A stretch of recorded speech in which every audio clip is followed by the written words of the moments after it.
सरू के deputy collector बनते ही तारा के तेवर बदल जाएंगे। अब तारा सरू के आगे गिड़गिड़ाएगी और वापस घर लौटने की गुहार लगाएगी। जी हाँ दोस्तों, सरू की आने वाली कहानी में आने वाला है एक बहुत ही इंटरेस्टिंग और मज़ेदार मोड़। आपको बता दें कि अब सरू फाइनली अपने नए अवतार में नजर आने वाली है। दरअसल तारा हमेशा से सरू का इस्तेमाल करती आई है, लेकिन जब उसे यह पता चलता है कि सरू एक गरीब घर की बेटी है तो वह वेद की जिंदगी से सरू को इस तरह निकालकर बाहर फेंक देती है मानो सरू कभी वेद की जिंदगी में आई ही न हो। इतना ही नहीं, अब वह वेद की दूसरी शादी कराने के लिए नई नई साजिशें भी रच रही है। दूसरी तरफ डील के लिए तारा इतनी गंदी चाल चलती है कि वह सरू को घर में लाकर उससे खाना बनवाती है।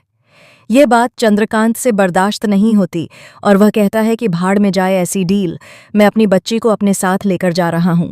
लेकिन सरू इतना बड़ा नुकसान होने नहीं देती और अपने पापा यानी चंद्रकांत को मना लेती है। वहीं दूसरी ओर चंदा का किडनैप उर्मिला कर लेती है। दरअसल सरू जाते जाते उर्मिला को भड़का देती है और उर्मिला चंदा का अपहरण कर लेती है। उधर कामिनी और अनिका को चंदा का कहीं पता नहीं चलता। वहीं वसीयत पर अभी तक चंदा साइन नहीं कर पाई है, इसलिए सब कुछ अटका हुआ है।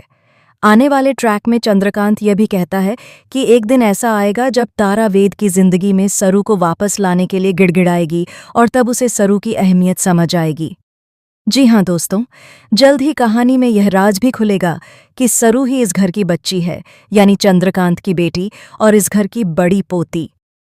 हालांकि पहचान तो सरू को मिल जाएगी, लेकिन असली पहचान उसे अभी भी बनानी बाकी है, डिप्टी कलेक्टर बनकर अपने सपनों को पूरा करने की। जब सरू अपनी पहचान बना लेगी तो तारा या किसी और को उसके सरनेम या परिवार के बारे में जानने की कोई ज़रूरत नहीं पड़ेगी, क्योंकि सरू की खुद की एक मजबूत पहचान होगी। यह देखकर तारा के होश उड़ने वाले हैं। सरू की बढ़ती पॉपुलैरिटी और नाम देखकर तारा यही चाहेगी कि सरू फिर से वेद की जिंदगी में लौट आए, यानी उसका प्यार वापस आ जाए। लेकिन अब सवाल ये है कि सरू क्या करेगी? अपनी राय हमें कमेंट में ज़रूर बताएं। क्या आप भी चाहते हैं कि सरू जल्द से जल्द अपने सपनों को पूरा करे और तारा उसके आगे झुके? हमें कमेंट में ज़रूर शेयर करें। ऐसी ही टीवी के लेटेस्ट अपडेट्स के लिए चैनल को सब्सक्राइब करें।